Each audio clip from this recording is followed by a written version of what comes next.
Imagine for a moment that you're aboard a truly magnificent vessel. I mean, just picture it. It's a marvel of engineering, promising unparalleled efficiency, absolute security, and, well, a new era of progress for everyone on board. Sounds pretty good so far. It does, right? But as you look around at this incredible ship, this technological wonder, a chilling question begins to emerge. It's one that might just make your blood run cold.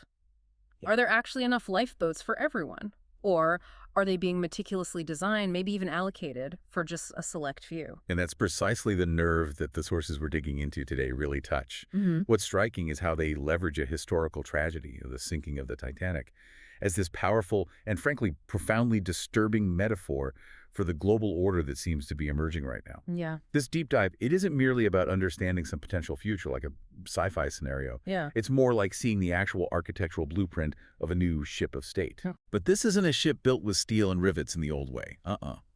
This one's powered by artificial intelligence, by programmable finance, and even bioengineering. Wow. And the stark implications. Well, it's about how this system might shape the lives of its passengers, and that means you and me and all of us, really. Exactly. So our mission in this deep dive is to try and pull out the most critical insights from all the material you've gathered.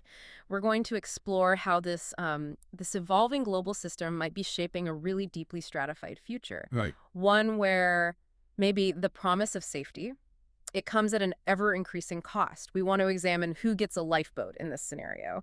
And maybe even more importantly, what's the true price you pay for that safety? Crucial question. We'll look at the very hull of this digital vessel, the powerful engines driving it, how it's being navigated with, well, unprecedented precision. We'll even look at how its passengers might be being engineered and, yeah, even the music that plays on deck to keep everyone calm while this whole thing unfolds. Now, when you really dive into it, the sources make this fascinating and, yeah, somewhat chilling case. The Titanic. It wasn't just a symbol of human hubris, this unsinkable marvel that, bam, hit an iceberg and sank against all odds. No, it's much more than that. Right. The sources argue it was also this stark, floating representation of the rigid social hierarchies of 1912. You just have to picture it. The incredible opulence of first class, folks mingling on the upper decks. Champagne flowing. Totally. And then contrast that sharply with the, cramped steerage quarters way down below for third class. And when the impossible happened, when that iceberg hit, the very design of the system, the ship itself, it literally predetermined who survived. It did. The lifeboats. Tragically insufficient for everyone on board. Okay. They were allocated pretty much strictly by class. Lifeboats for the wealthy, the privileged few. While the band, famously, played on for the many who were just left behind. Yeah, a haunting image. And what's truly striking is how the sources connect this historical reality directly to our present moment. They argue that we are, like right now, building a new kind of global vessel. A new Titanic, in a sense. Exactly. A complex blend of human structures and incredibly advanced technologies, powered by AI, programmable finance, bioengineering, the works. And its architects, the material suggests, they approach their creations with a similar sense of technological solutionism and historical inevitability to those who designed the original Titanic. It's like they believe this new ship is just too powerful, too clever, too interconnected to ever truly fail. Yeah, and maybe that its social structure, the inequality baked into it, is just natural, like an unavoidable outcome of progress. That's the implication.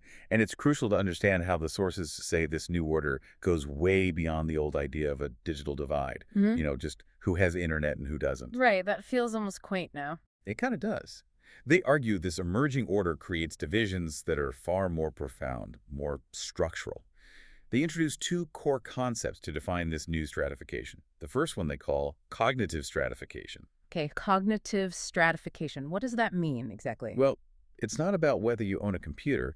It's more about a systemic, technologically enforced inequality in our basic capacity to process complex information, to engage in critical reasoning, and, crucially, to exert our own independent thought processes, our cognitive agency. Wow. So AI is involved here. Deeply. As AI systems increasingly mediate how we get information, how we learn, how the economy works, they function in fundamentally different ways depending on your relationship with them. For a trained elite, AI acts as what the sources call epistemic amplifiers. Epistemic amplifiers, like Well, boosting their brain power. Sort of, yeah. tools that dramatically extend their ability to analyze, synthesize, command information, they make the AI work for them. But for the, let's say, untrained majority, AI acts more like, well, pacifying oracles. Pacifying oracles, that sounds less good. It is. They just provide pre-digested outputs, stuff to be consumed without deep understanding. They essentially tell you what to think, rather than empowering you to think for yourself. Huh. So the chilling insight here is that AI isn't just automating tasks like factory work. It's potentially automating thought itself for many people. That's the argument. It risks transforming critical thinking from what we assume is a universal right into an elite, technologically amplified privilege. It really makes you ask, what does it mean for your ability to think and act autonomously if the very information you receive is increasingly filtered, interpreted, maybe even created by AI? Yeah, that's a heavy question. What's the second concept? The second one is even starker, perhaps. It's termed digital apartheid. Apartheid, that's a really loaded term. It is, and deliberately so. It describes a potential global system of segregation, one enforced not just by technology, but also by economic and even biological means. It's a system where your access to, well, fundamental resources, legal rights, economic opportunities, even your physical mobility, it's all determined by how you are classified within an AI-driven hierarchy. Classified based on what? Not race, like historical apartheid. The sources argue it's not primarily based on race, although they're very clear it will inevitably intersect with and absolutely exacerbate existing racial and social inequalities. No, this classification is based on a composite of factors. Your economic utility to the system. How useful you are. Exactly. Your assessed cognitive capabilities, tying back to that cognitive stratification, your biological fitness. And this is crucial, your compliance with the system's behavioral protocols. Your obedience, basically. You can put it that way. It becomes what they call an apartheid of function and data, where things like your digital identity, every financial transaction you make, even your biological markers, they become the new passbooks. Like in South Africa. Analogous, yeah. These digital passbooks determine your place in a rigidly segmented world. The real terror here, as the sources laid out, is how this apartheid of function data could transform fundamental human rights, like freedom of movement, the right to work, even your legal standing, into contingent privileges. Privileges, not rights. Correct. Granted or revoked by an algorithm based on your perceived utility and compliance, not your inherent worth as a human being. So, okay. When we bring these rather unsettling concepts together, cognitive stratification and digital apartheid, what's the big picture the sources are painting? The core question this deep dive aims to explore, using that Titanic framework, is whether the convergence of all these trends, the rapid rise of AI, programmable finance, bioengineering, and the geopolitical strategies driving them, constitutes a pathway, maybe deliberate, maybe just emergent, toward a genuinely post-democratic, globally stratified order, perhaps by 2050. Are we, as a global society, actually building systems for collective survival? You know, to face huge challenges like climate change or systemic fragility together? Or are we, maybe consciously, maybe unconsciously, just designing really fancy lifeboats for a select few for an elite? While the band plays on for everyone else, kind of lulling them into a false sense of security until it's too late. That's the provocative question the sources force us to confront. All right. Let's start with the ship itself. Right. How is this new vessel being constructed? What's the hull made of? Well, the construction of any global system starts with a blueprint, right? Mm-hmm. And the emerging order of AI-driven governance is no different. The sources clearly show how this new hull, the basic structure of the global vessel, is being forged in a very specific context. Which is? The explicit, stated pursuit of technological dominance, primarily by the United States and its key allies. This goal, this drive for dominance, forms the very structure designed for centralized control and global power projection. So what are the captain's orders then? How is this being directed? The sources point directly to official strategy documents, like the U.S. AI Action Plan coming out of the White House. This isn't some secret memo. It's a foundational strategic roadmap, and it frames AI development in explicitly competitive geopolitical terms. No buns about it. None at all. The stated goal is unequivocal: to cement U.S. dominance in artificial intelligence, end quote, ensure that the world continues to run on American technology. That's about as clear as it gets. Wow. Okay. So how does this plan work? What are the pillars? It rests on three main pillars. First, accelerating innovation, think deregulation, speeding up permits for things like massive data centers. Second, building American AI infrastructure, shoring up the domestic tech base. Makes sense. What's the third? The third is leading in international diplomacy and security, and this is where the global architecture really comes into view. A key policy outlined is proactively exporting American AI. Exporting it, like selling software. Way beyond that, the Commerce and State Departments are explicitly tasked to partner with industry to deliver secure, full-stack AI export packages to allies. Full stack, what's in the package? Everything. Hardware, like advanced chips, foundational AI models, software, specific applications, even the technical standards. It's the whole technological ecosystem wrapped up. So it's not just trade. No, it's a deliberate strategy. The goal is to embed the entire American technological ecosystem deep into the critical infrastructure of other nations. This creates a powerful structural dependency, locking them in and ensuring continued U.S. leadership. And does anyone else see it this way? Absolutely. BlackRock's own geopolitical analysis, cited in the sources, confirms this. They describe it flatly as an accelerationist approach by the U.S. to embed its AI technology globally. This is the steel and rivets of the hull, host speaker, purposefully shaped to carry certain passengers to allies who adopt the stack, and by implication, to exclude or diminish the standing of others who don't or can't. So the U.S. isn't building this ship alone. No, this strategy absolutely relies on creating a coalition, a network of what the sources refer to as allied techno-sovereignties. Allied techno-sovereignties. Okay. Yeah. These are nations that consciously align their national AI strategies with the U.S. vision. They effectively form a cohesive technopolitical bloc. You could think of them as the officer class on this new global vessel. Can you give examples? Sure. A prime example is the UK.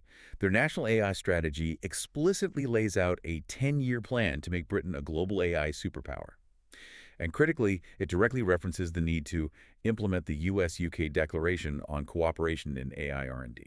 So formal alignment. Very formal. It ensures interoperability, shared standards, solidifying this transatlantic AI axis that reinforces the US-led ecosystem. Another key example is the UAE. Their strategy for artificial intelligence aims to make them a global leader in AI by 2031. Ambitious. Very. And it's being realized through strong government backing and, crucially, strategic partnerships, often with major U.S. tech firms. The UAE is positioning itself as a key regional hub, making deals for the most advanced chips, building the largest AI campus outside the U.S., all powered by American technology. So these alliances aren't just symbolic. Not at all. They transform these nations from mere customers into vital nodes in the U.S. technological sphere of influence. They become regional anchors for the American AI stack, helping to navigate and enforce the rules of this new ship, so to speak. This strategic exportation, this full tech stack, it leads to another concept the sources raised, doesn't it? Something called a new colonialism. Yes, exactly. Digital imperialism and client-state dependencies. It's framed as a modern form of colonialism. But instead of controlling land or physical resources, It's about controlling tech infrastructure, data. precisely, control over tech infrastructure, data flows, entire digital ecosystems in developing or less powerful nations gets concentrated in the hands of a few global tech corporations and ultimately their home states. So how is it like historical colonialism? Well, think about it. Historical colonialism extracted raw materials, rubber, minerals, timber to fuel the industrial empires back home. Right. Digital colonialism, the sources argue, extracts data. Data is explicitly called the new oil. It's extracted to train and enrich the dominant AI models primarily held by powers like the US and China. And that U.S. AI action plan you mentioned, exporting the full stack? It's essentially a blueprint for this new imperial model, according to the analysis. By providing the hardware, the foundational models, the software standards, the U.S. and its corporate partners create this deep, lasting technological dependency. So nations become client states. That's the term used. They become reliant on a foreign power for their core digital infrastructure. And this reliance actively stifles local innovation. Why build your own platform when you can just use the imported one? And it undermines their own developers. It does. Plus, it fundamentally undermines their data sovereignty. If the data generated within your borders is processed and stored in data centers controlled by foreign entities, well, you're vulnerable to decisions made thousands of miles away. So this architecture basically determines roles. Yes. It ensures that late adopter or non-aligned nations are often relegated to the role of passive consumers and, essentially, raw data providers. It determines who owns the blueprints for the ship and who just lives in the cabins relying on others for the lights and plumbing. It's not just nations acting here, though. The sources also talk about corporations, right?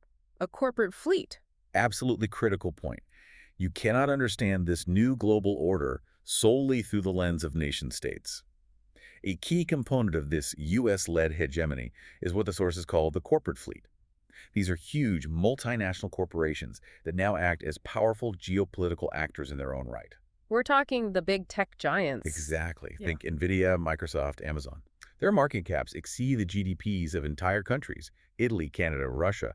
They're just economic entities anymore. How so? They function as autonomous actors. They provide critical infrastructure globally. They shape public movements and discourse.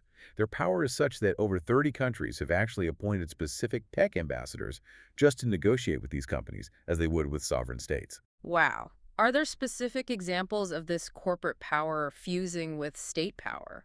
The sources highlight two particularly potent examples: Palantir Technologies and BlackRock. Palantir essentially functions as a de facto intelligence and enforcement arm of the state, blurring public and private lines. How did that happen? Well, it was founded with initial seed funding from InQtel, which is the CIA's venture capital arm.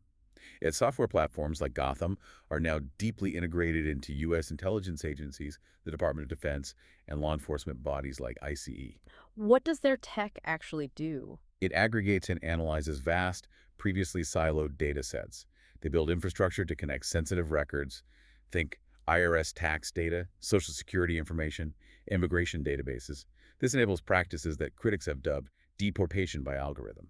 So Palantir is like the ship's private security force. That's a good analogy. Omnipresent, often invisible, blurring the lines between a private contractor and the state apparatus itself. In BlackRock, they're an asset manager, right? The world's largest asset manager. But the sources argue they function more like a private intelligence agency and a key shaper of global policy for the financial elite. How? Through investment decisions. Partly, but also through tools like their geopolitical risk indicator, the BGRI. It uses sophisticated natural language processing to scan millions of reports, tracking and quantifying global risks, things like U.S.-China tensions, tech decoupling, climate impacts. And this analysis, It doesn't just inform BlackRock's own multi-trillion-dollar investments. It fundamentally shapes the perceptions and decisions of global capital markets. By defining what constitutes a risk, assessing its likelihood, and modeling its market impact, BlackRock effectively sets the agenda for international finance and policy. They position themselves as the indispensable navigator. the financier deciding the shipping routes and the cargo. Exactly. Yeah. So when you put it all together, their explicit U.S. strategy for AI dominance, the alignment of key allies into techno-sovereignties, the underlying logic of digital colonialism that extracts data, and the operational power of these corporate parastates like Palantir and BlackRock, what you get is the robust, integrated hull of a new global system. A system designed, as the sources say, for dominance, dependency, and control. Precisely. Okay, so we have the hull. Let's talk about what powers this ship. The sources move on to the economic engines, right? Yeah. And how they deepen inequality. Yes, exactly. Moving on from the ship's structure, the sources explain how this new system is powered by economic engines that profoundly concentrate resources and deepen global inequality. The AI revolution, they stress, isn't starting on a blank slate. Whoa, it's landing in a world already deeply unequal. Right. It's like pouring accelerants onto existing disparities, exacerbating the very conditions that, in our Titanic metaphor, determine who gets a lifeboat and who doesn't. So what's the starting point? How bad is that baseline inequality? The sources establish this baseline clearly, calling it the pre-existing chasm. They draw on data from the World Inequality Report 2022, and the picture it paints is, well, it's stark. Lay it on us. Globally, the richest 10% of the population captures 52% of all income. Half of all the money earned goes to just 1/10 of the people. Wow. And the poorest? The poorest half of the global population, they earn just 8.5% of total income. The wealth gap is even more extreme. The poorest half owns just 2% of total global net wealth, 2%. while the top 10% owns 76%. And if you zoom in even further, the top 1% alone captured 38%, nearly 40% of all global wealth growth between 1995 and 2021. That's staggering growth concentration. Does it vary by region? It does. The inequality is particularly pronounced in places like Latin America and the Middle East, where the top 10% often gets more than 55% of national income. Europe is somewhat less unequal, with the top 10% getting around 36%, but the overall picture is one of deep, entrenched economic stratification. And this is the imbalance the ship is built on. Exactly. This is the foundation. Yeah. The sources strongly suggest AI isn't creating inequality from scratch. It's locking in and amplifying this deeply entrenched global class structure that already exists. How does AI itself amplify this? What's the mechanism? The sources detail how the system is effectively monopolizing the needs of cognition. This happens by concentrating control over three critical fuels needed for advanced AI. Okay, what are they? First, sheer computational power, or compute. Second, the vast datasets needed to train AI. And third, the foundational AI models themselves. Control these three, and you control the direction of AI development. Let's break that down. Compute power. The demand is just exploding. Some estimates suggest a 50% increase in demand just in 2024 alone. This has led to incredible market concentration. In the specialized chips needed for AI, NVIDIA is described as the undisputed market leader. We hear their name a lot. You do. And in cloud computing, where most large-scale AI training actually happens, it's basically a triopoly. Amazon Web Services, AWS, Google Cloud, and Microsoft Azure. These hyperscalers control the essential infrastructure. And AI companies rely on them. Heavily.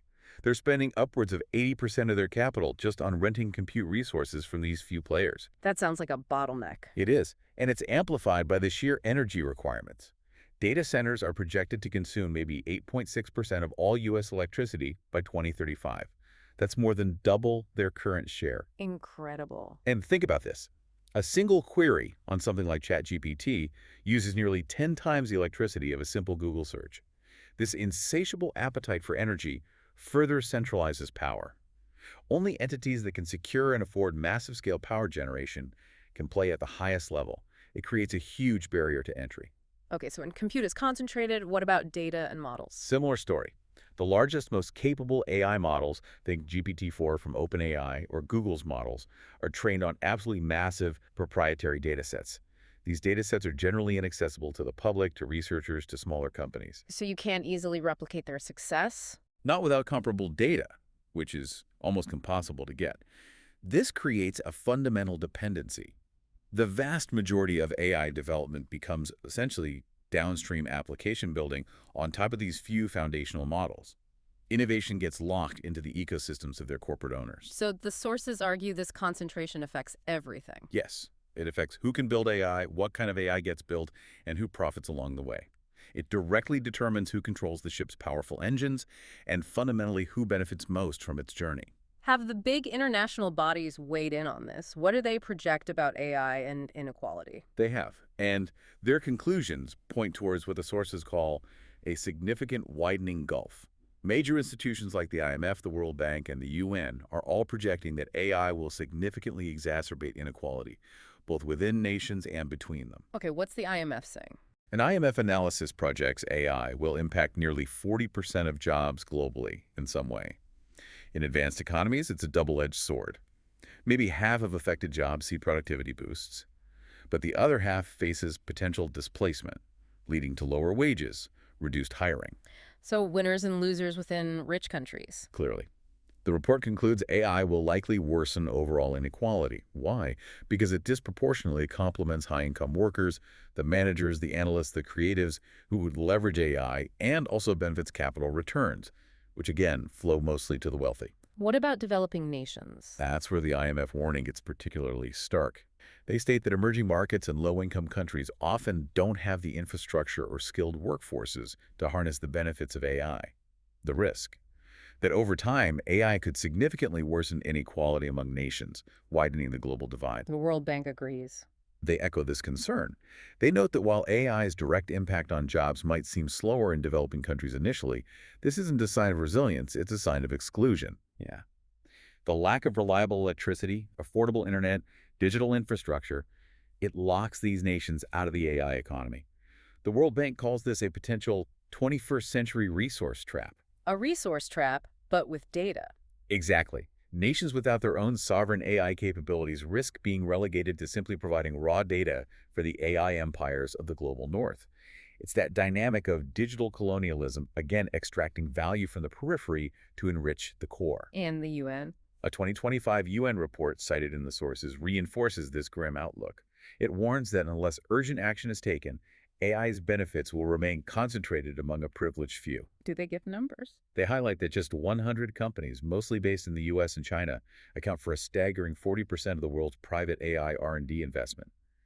Meanwhile, 118 countries, predominantly from the Global South, are entirely absent from global AI governance discussions. They have no seat at the table where the rules are being written. So this whole economic setup, it's like the machinery ensuring only a few have the means to build or even access the lifeboats? That's a very accurate way to put it, based on the sources.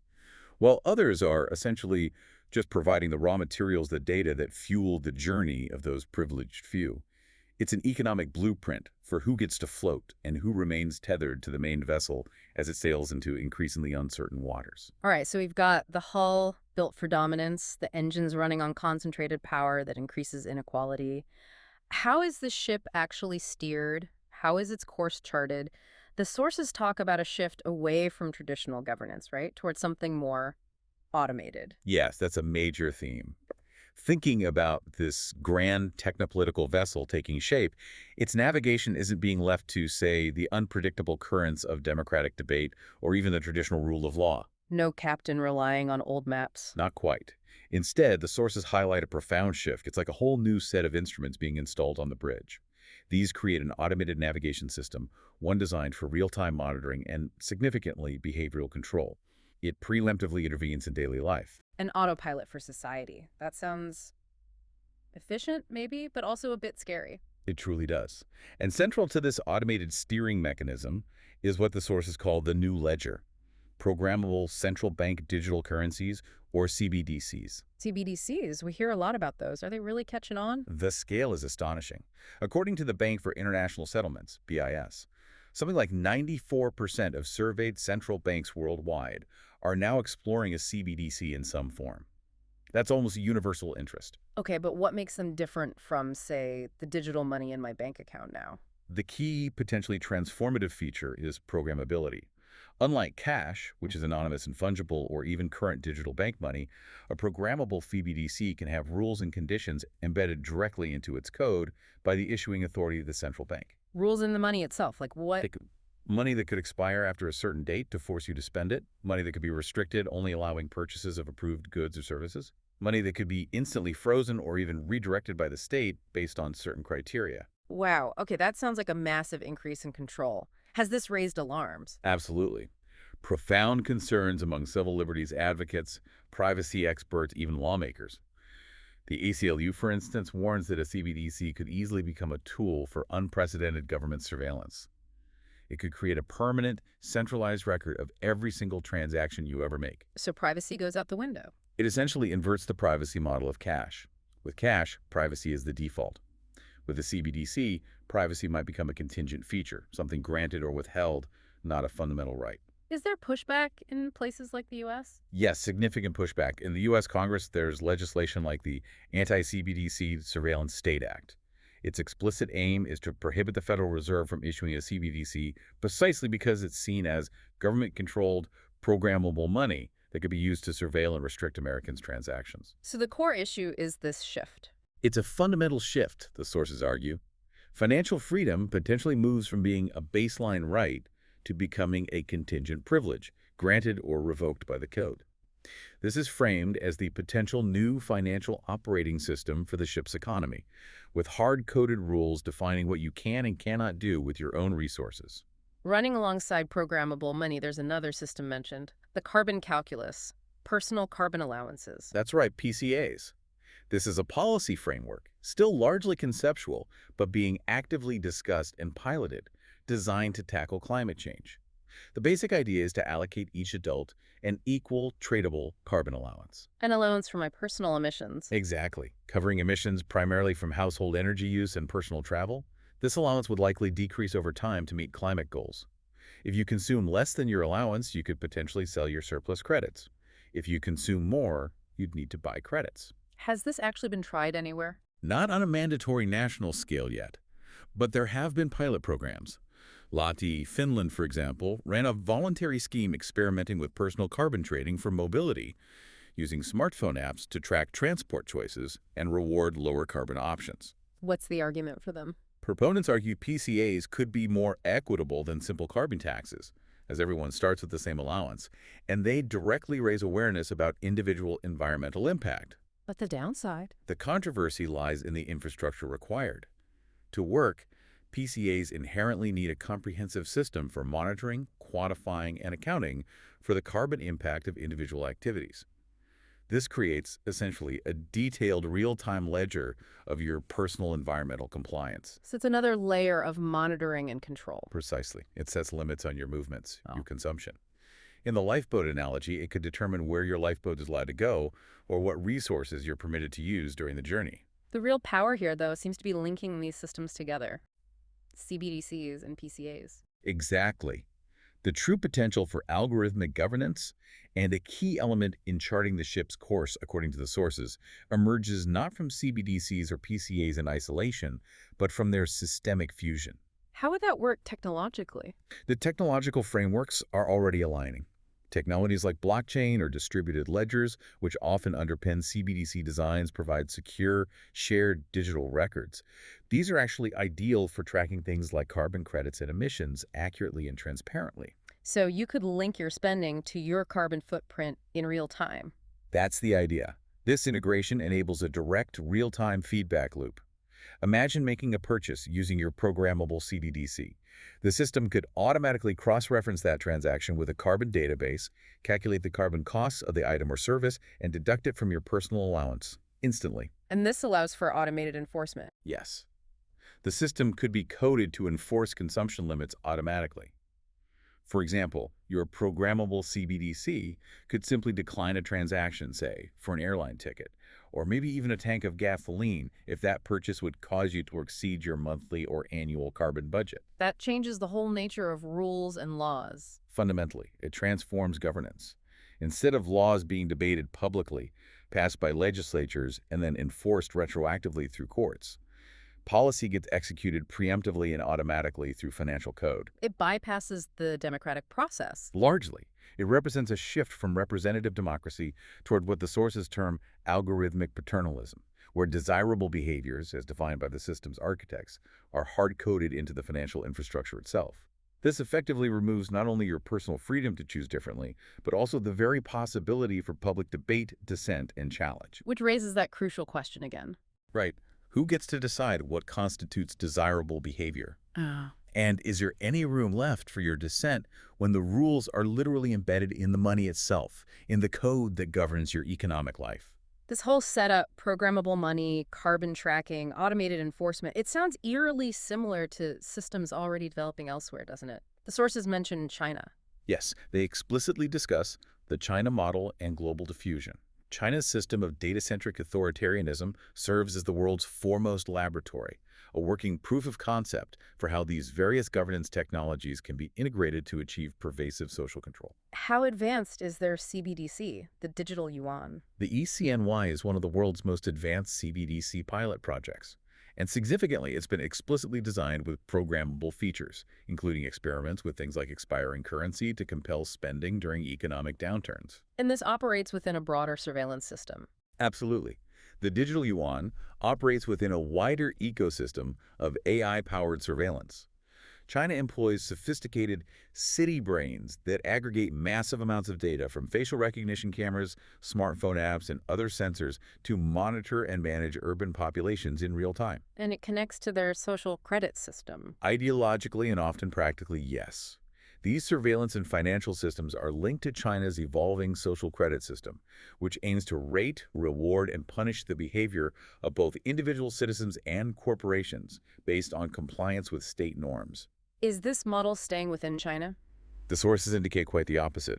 Beijing is actively exporting its technologies and governance models, particularly through initiatives like the Digital Silk Road. How does that work? By providing technological infrastructure, surveillance systems, smart city platforms, digital payment systems, and training to other nations, especially in the global south, China is effectively diffusing its model of data-centric authoritarianism.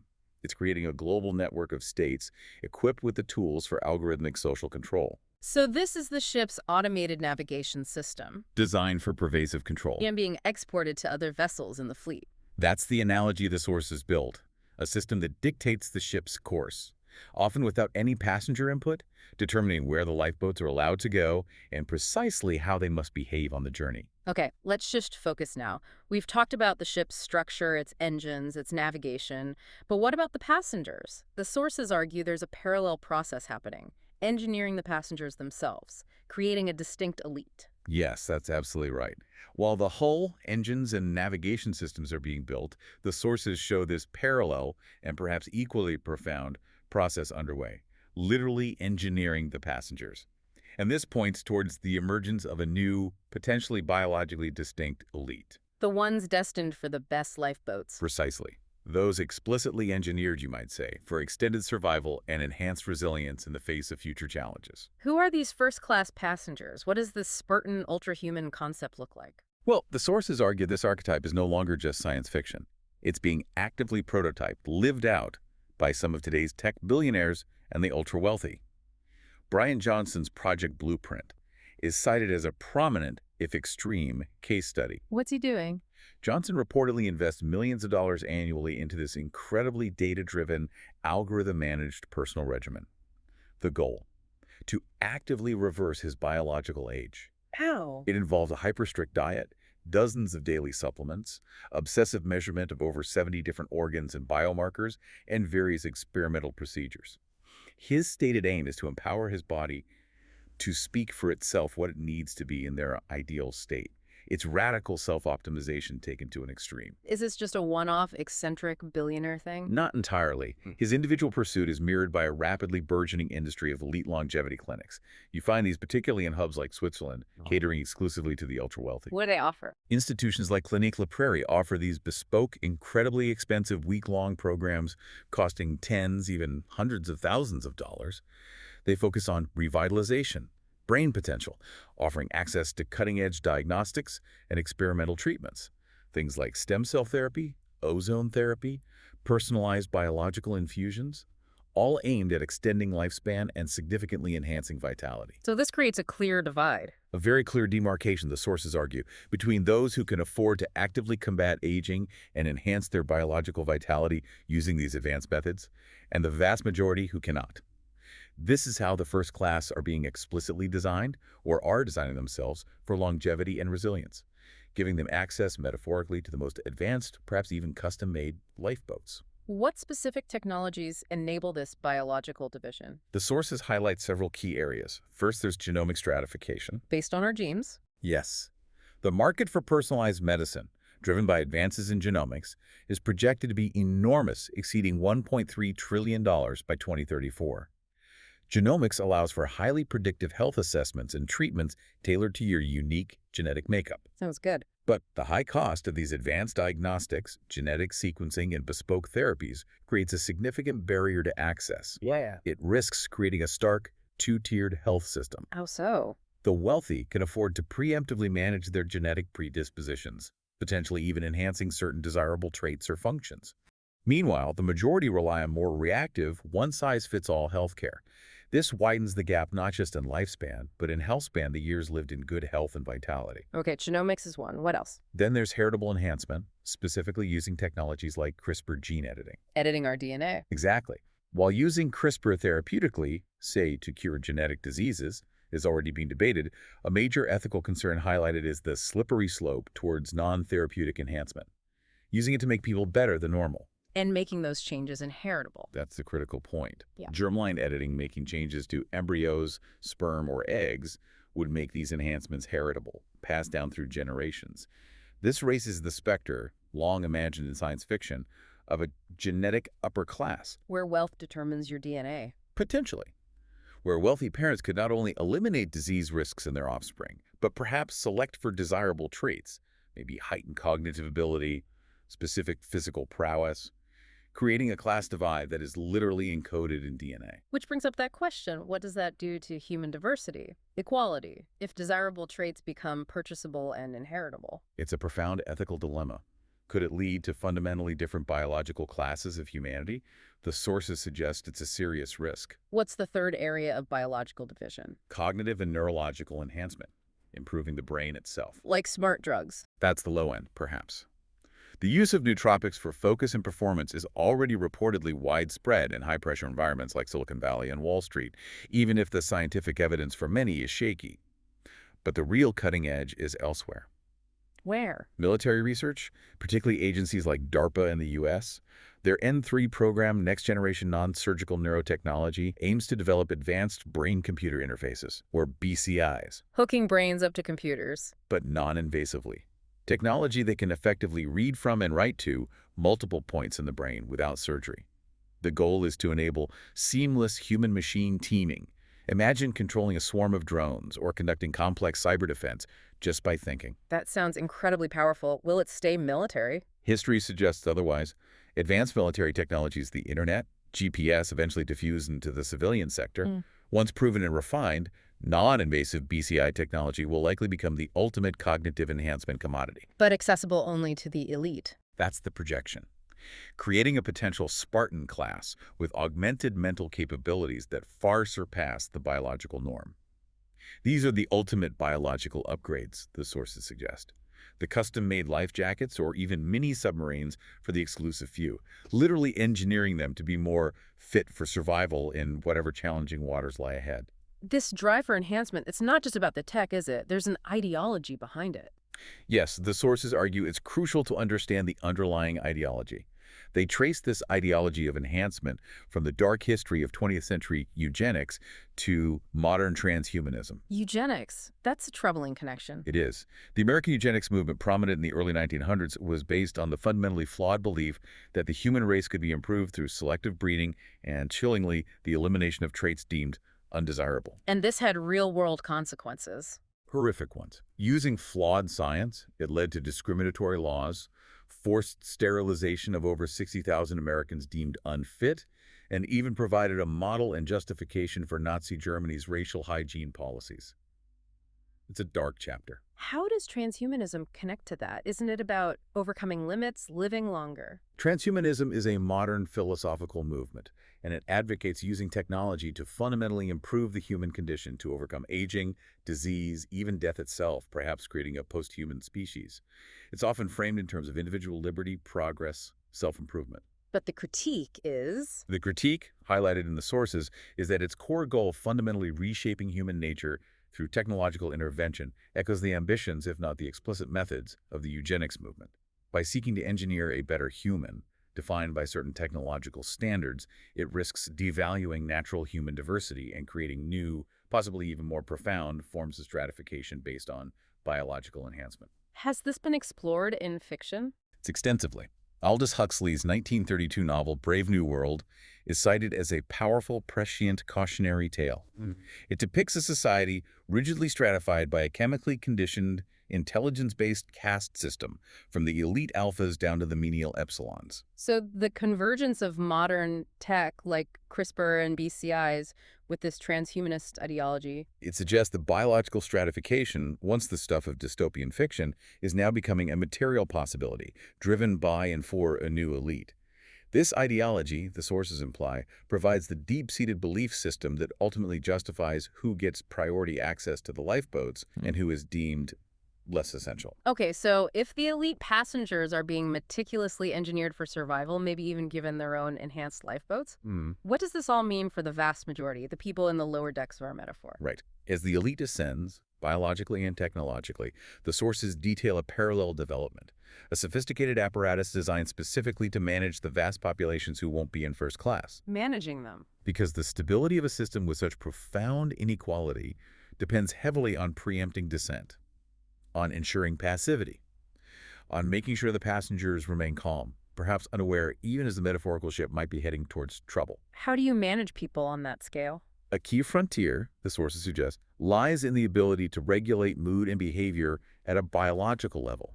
They talk about engineering contentment through things like nutritional and pharmacological mood regulation. Controlling mood through food and drugs. Potentially, yes. There's this emerging field of nutritional psychiatry. It's establishing a solid scientific basis for the profound connection between your diet, your gut microbiome, the bacteria in your gut, and your mental health, your mood, even your cognition. How does that work? Well, research shows that imbalances in gut bacteria, what they call dysbiosis, are linked to things like depression and anxiety. Yeah. Conversely, certain healthy dietary patterns are linked to improved mental well-being. Okay, that sounds like good health advice. How can it be used for control? Well, imagine this knowledge being leveraged not just for individual health, but within an industrial food system designed for mass distribution. The potential exists, the sources warn, to subtly manipulate the nutrient profiles of mass-produced foods, not just for basic physical health, but perhaps to promote psychological calm, reduce anxiety, maybe even dampen unrest on a population scale. So your food could be designed to keep you docile. It's a possibility raised, managing your mood at a biological level through what you eat every day. And the pharmacological side, drugs. Then there's pharmacological pacification. The sources point to the already widespread use of antidepressants and anti-anxiety medications in many developed nations. For example, data showed around 13.2% of U.S. adults use antidepressants between 2015 and 2018. That's a significant portion of the population. Is there a history of using drugs for social management? There is. The history of psychotropic drugs is intertwined with their use for social or military purposes. Think about amphetamines used widely in WWII to keep soldiers alert, or even the CIA's controversial research into LSD for mind control back in the Cold War. What's the future potential here? In an era of increasingly sophisticated psychopharmacology, the potential for mass-scale mood management is arguably far greater. Think about the development of faster-acting drugs, or a deeper understanding of how neuroinflammation affects mood.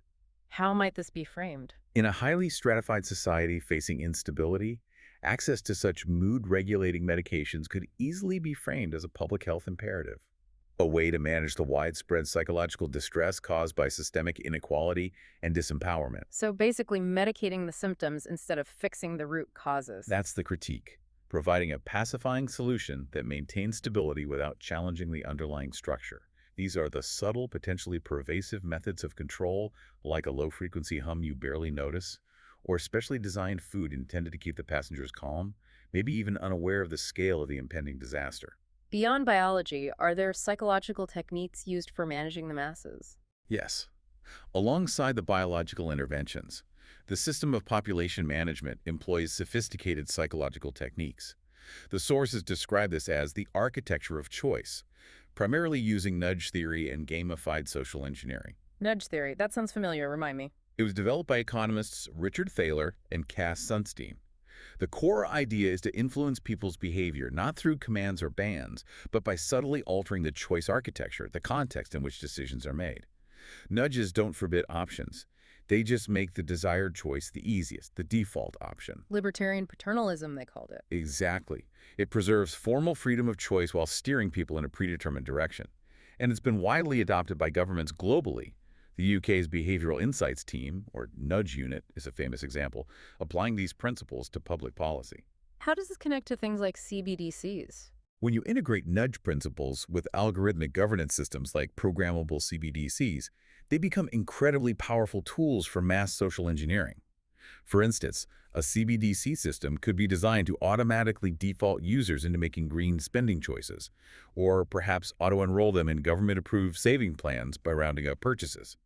It subtly guides financial behavior on a massive scale without needing explicit commands. And gamification, how does that fit in? Gamification is applying game elements, things like points, badges, levels, leaderboards, to non-game context to motivate specific behaviors. We see it everywhere now, in education, corporate training, even cybersecurity awareness programs. How could it be used for social control? The sources highlight its significant potential for large-scale population management.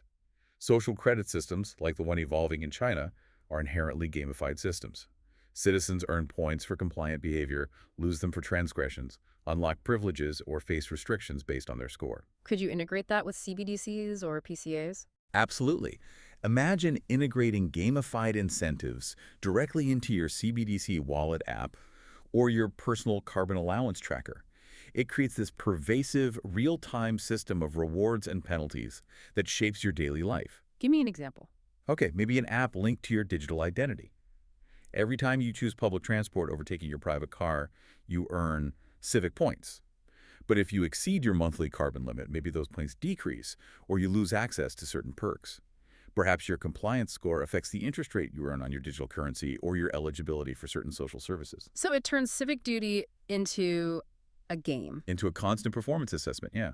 A pervasive gain where the rules are set entirely by the system, encouraging constant self-monitoring and self-policing to maximize your score. So these tools, nudges, gamification combined with the biological stuff. They create a comprehensive system, the sources argue, for cultivating a docile, compliant, psychologically managed populace. It's all about making you want to stay in your seat, making compliance feel rewarding or even fun, rather than prompting you to look for a lifeboat or question the ship's overall trajectory and destination. This level of control, the stratification, it surely needs more than just tech and nudges to hold together. It needs people to believe in it, right? Or at least accept it. Absolutely. Connecting this to the bigger picture, the stability of such a deeply stratified order depends not only on technological control and population management, but also on achieving profound ideological dominance. Like a story everyone buys into. Exactly. The sources point to narrative control as being like the band on the Titanic, playing this soothing, maybe even uplifting tune to mask the underlying danger, and, crucially, manufacture consent for this stratified order, making the grim reality seem appealing, or at least inevitable. So what is the ideology? What's the captain's ideology that justifies this world? The sources highlight a couple of key influential narratives. One is the thinking laid out in the 1997 book The Sovereign Individual by Davidson and Rees-Mogg. I've heard of that one. What's the gist? It basically predicted that the information age would lead to the decline, even collapse, of the traditional nation-state, and in its place would rise a new cognitive elite, these sovereign individuals. Sovereign how? Sovereign, because their superior intelligence and wealth would allow them to use technology, cyberspace, and new forms of cyber money to operate largely beyond the reach and control of governments. The book has gained a significant cult following, especially among tech elites, like Peter Thiel. How does this justify stratification? The profound insight from the sources is how these seemingly forward-looking, even libertarian ideas provide a kind of moral justification, a get-out-of-jail-free card for the architects of this potentially stratified world. It allows them to frame their accumulation of power and wealth not as greed, but as destiny. As a natural evolution, they're simply facilitating. It inoculates them against criticism. They're not consolidating power. They're just adapting to the future. Is there another key ideology you mentioned? Yes, complementing this is what's often called the Californian ideology and the related phenomenon of techno-solutionism. Okay, what's that about? It's this interesting fusion, often associated with Silicon Valley, of 60s counterculture ideals. Freedom, individualism, disruption with intense technological zeal. It promotes a form of technological determinism, the underlying belief that technology itself is an inherently liberating progressive force that will inevitably solve humanity's most complex problems. And techno-solutionism is? It's the practical application of that belief. It's the tendency to reduce complex social, political, economic, or environmental issues down to simple technical puzzles that can be solved with, a clever app or an algorithm. Like, instead of tackling the roots of obesity through policy or regulation? A techno-solutionist approach offers you a diet tracking app and maybe some personalized nudges. It puts the onus on the individual and offers a technological fix. How does this help manufacture consent? Because this narrative is profoundly depoliticizing. It reframes systemic problems, inequality, climate change, social division as individual failings solvable by better tech, conveniently obscuring the underlying power structures and political choices that created the problems in the first place. It positions tech companies and their leaders not as powerful entities pursuing profit, but as benevolent saviors, thereby legitimizing their immense influence. This is the song the captains sing to themselves, and to us, to justify their actions. To believe that building lifeboats primarily for the few is actually for the greater good, because they're the ones smart enough to steer humanity forward. How are these ideologies spread? How are the instruments tuned, as the sources put it? These dominant ideologies are then disseminated and normalized through a media ecosystem that the sources describe as tuning the instruments, mainstream media, and algorithmic framing. So the media plays a role in reinforcing these narratives. A significant one, the analysis suggests. Media coverage of crucial technologies like AI often ends up reinforcing the narratives pushed by the tech industry itself, manufacturing consent for its widespread adoption, while often marginalizing critical voices or deeper systemic critiques. Is there evidence for that bias? Yes. One 2024 study cited looked at AI coverage in the New York Times. It found that a staggering 67%, two-thirds of the individuals quoted in AI-related articles work directly in the commercial tech industry. Compare that to just 3.5% who came from civil society organizations or public interest groups. That's a huge imbalance. What's the effect? It creates this powerful feedback loop.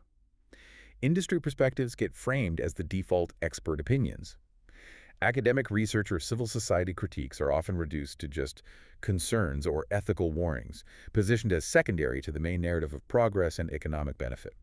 Even when media narratives split along political lines, say conservatives focusing on economic benefits, progressives on ethical risks, both often operate within a framework that centers the technology itself, rather than questioning the underlying power dynamics or the system being built.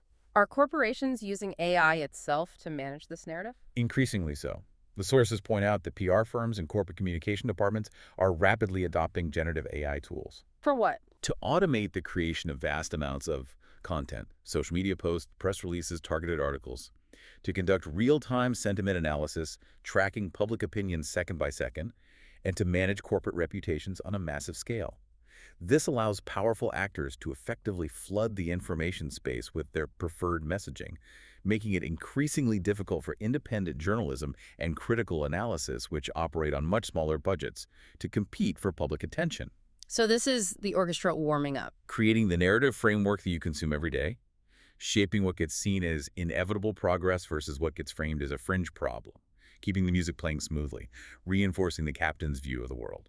But the sources talk about something even more potent, right? A phantom orchestra, using AI to actually shape reality itself. Yes, and this is perhaps the most disturbing aspect of narrative control discussed. The most potent tools are the new technologies of generative AI themselves, leading to what the sources call the phantom orchestra.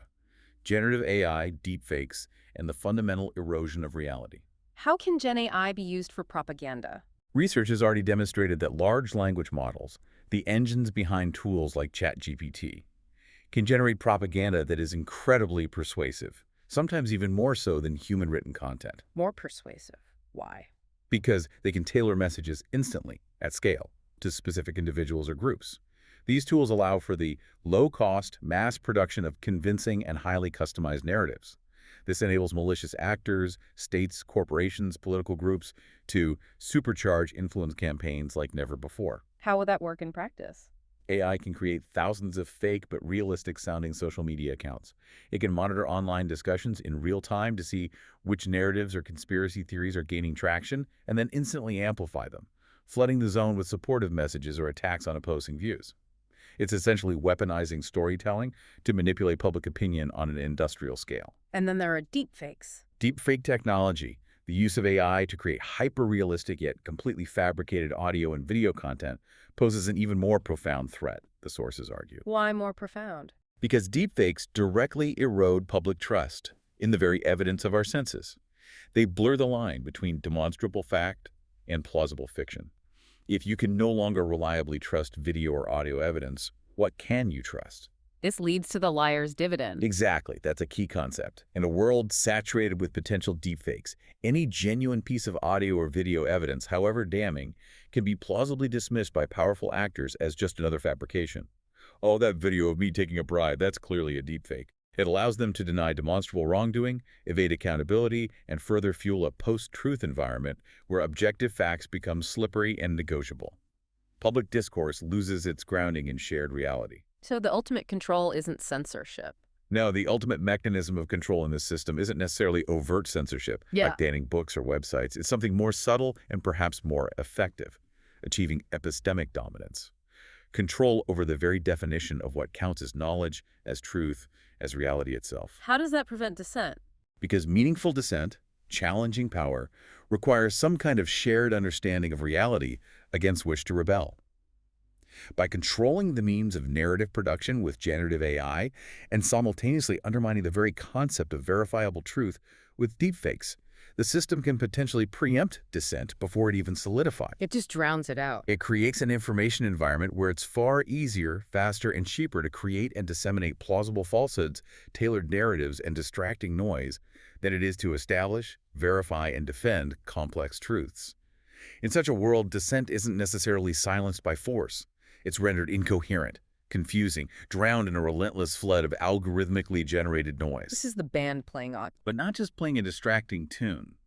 It's playing so loudly and with so many confusing instruments that it becomes impossible to hear anything else clearly. It defines the nature of sound itself, ensuring the only legible melody is the one that serves the ship's interests, the captain's agenda.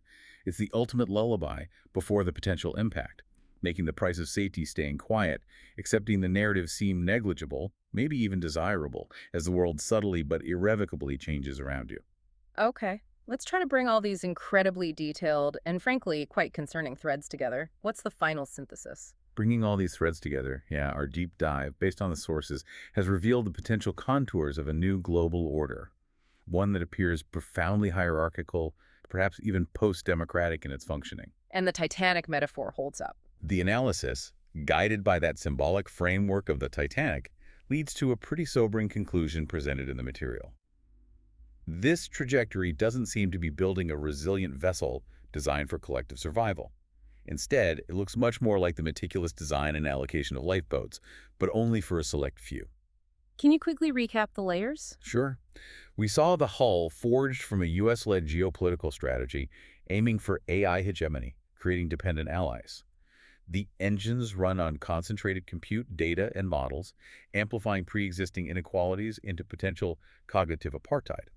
The ship's course is charted by algorithmic governance, programmable money fused with behavioral controls, bypassing democracy for a rule of code. And the passengers? The passengers themselves are being engineered into class structures, a potential Spartan ultrahuman elite seeking biological enhancement, while the masses in lower decks are managed through biological and psychological pacification, nudges, and gamification. All while the band plays on. Exactly. All while the band plays on, narrative control, fueled by ideology, amplified by biased media and powerful generative AI, eroding shared reality to manufacture consent. The key takeaway is that the logic of stratification seems deeply embedded in every single layer of this architecture, from geopolitics right down to bioenhancements. So, boiling it down, what does this all mean for you, the listener? The sources propose this lifeboat allocation model, right? Yes, as a conceptual framework to try and map potential positions within this emerging hierarchy. It attempts to clarify the dividing lines between those who might be saved in this scenario and those who are managed. Okay, who gets access to the lifeboats? The elite. On one side, yes, you have access to lifeboats representing what they term the cognitive and biological elite. Their position is characterized by indicators of sovereignty and agency. Like what? Things like technological sovereignty, meaning direct control over proprietary AI models, the compute power, the crucial data sets. Financial sovereignty, the ability to move capital globally without restriction, operating outside the potential confines of programmable CBDCs. Biological sovereignty, access to those elite longevity treatments, advanced genomic interventions, maybe even neuroenhancements. And finally, epistemic sovereignty, Epistemic sovereignty. meaning the cognitive skills, the critical thinking abilities, and the informational access required to see through, deconstruct, and operate outside the dominant mainstream narrative control systems. The ability to recognize the music is just music. And on the other side, those left on the ship. On the other side, you have those potentially confined to the thinking ship, representing the managed masses. Their position is defined by indicators of dependency and subjugation, such as technological dependency, reliance on state or corporate-provided AI services for essential economic and social functions. Financial subjugation, mandatory use of programmable CBDCs for all or most transactions with embedded rules. Sure. Behavioral subjugation, life shaped by algorithmic governance systems like personal carbon allowances or social credit scores dictating consumption and mobility. And biological and informational dependency, too. Yes, biological and psychological management, reliance on mass-produced nutritional regimes or pharmacological interventions for mood and health management. And finally, epistemic dependency, primarily consuming AI-generated media and information, leading perhaps to an erosion of independent critical reasoning. So that's the stark choice presented by this model. Lifeboats for the few. But the price, even for them, might be tied to maintaining that system. And for everyone else. The price is pervasive control, potentially over every aspect of your life, while being told it's for your own safety and well-being. How does this proposed AI technocracy compare to democracy? The sources draw a sharp contrast in their comparative framework, AI technocracy versus democratic regimes. It highlights fundamental differences. Like legitimacy. Right. In a democracy, the source of legitimacy is supposed to be democratic consent, popular sovereignty. In the potential AI technocracy described, legitimacy derives from claims of algorithmic efficiency, data-driven optimization, predictive performance. It works better, is the claim. And governance? Mode of governance shifts too. Democracy ideally operates under the rule of law, laws that are transparent, publicly debated, applied retroactively. The technocracy operates under the rule of code algorithms that are often opaque, automated, and enforce rules preemptively. What about the role of the citizen? That shifts dramatically Yes. from an active participant with rights and a voice in a democracy to potentially a managed user in the technocracy, essentially a data point to be monitored, nudged, and optimized for overall system stability. And rights themselves. Perhaps the most critical shift, the nature of rights changes. From inherent and universal human rights in the democratic ideal to potentially contingent and programmable privileges in the technocracy granted by the system and subject to restriction based on your behavior, your compliance score, your data profile. Which leads back to that question. Does this emergent system, as outlined in these materials, sound like a future you would consciously choose?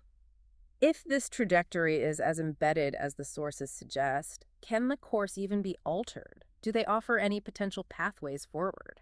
They do suggest that altering this course would require radical, concerted effort. It's not presented as easy. The focus would need to be on deliberately decentralizing power and consciously reaffirming human agency over automated systems. What might that look like according to the sources? Not as endorsements, but possibilities. Several potential pathways are mentioned for consideration. One is actively democratizing AI. That could mean fostering open-source foundational models instead of proprietary ones, investing in public compute infrastructure accessible to more people, creating robust data commons to break the corporate monopoly on the means of cognition. Like building public roads for AI, not just private tollways. That's a good analogy, yeah. Another pathway is establishing strong epistemic rights. This means thinking about new human rights, specifically for the digital age. Things like a right to cognitive liberty, the freedom to think for yourself without algorithmic manipulation, mental privacy control over your own thoughts, feelings, neurological data, and maybe even a right to a verifiable shared reality protected from systematic distortion by AI. And the third area, governance. Reasserting democratic governance over technological administration. This means insisting on strong legislative oversight and meaningful public debate before foundational technologies like CBDCs or AI systems used in governance are rolled out, ensuring that the traditional rule of law, shaped by public values, is not quietly supplanted by an opaque rule of code written by engineers or corporations. The warning is clear, though. The warning is that without fundamental interventions like these, we risk completing the construction of a global Titanic for the 21st century. It might be a marvel of technology, a testament to human ingenuity, a vessel promising unprecedented control and efficiency. Huh? But when it inevitably encounters the unforeseen icebergs of the future, whether that's climate catastrophe, systemic financial fragility, unexpected pandemics, or deep social collapse, its lifeboats, according to this analysis, will have already been allocated, and the band will be programmed to play on, ensuring a quiet, orderly, managed descent for those left behind. This deep dive has certainly offered a stark and maybe disturbing vision of a potential future based on the sources we examined. It might feel overwhelming, I know. But maybe remember, understanding the architecture of any system, even a frightening one, is always the first step towards imagining how it might be rebuilt, or perhaps how its course might still be altered. So the question for you is, what part of this deep dive truly resonated with you? What might you begin to explore or question or discuss in your own life now that you've seen this potential blueprint of the new ship and perhaps consider the real price of its lifeboats?